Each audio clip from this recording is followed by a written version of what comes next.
Yun guys, at wala mo ng edit screen guys kasi tinatamad mo mag-edit.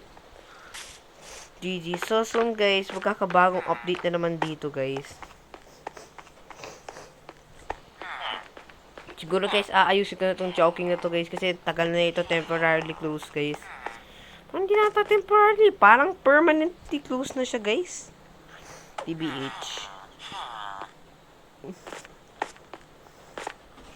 Anyways guys, wala pa rin, opo ma. Anyways guys, wala pa rin naman update dito guys sa food hall. Same pa rin naman siya. Ang karis niya guys, nag-stay pa rin. Ito guys, kakain na akong candy. O, sige mamaya na nga lang guys.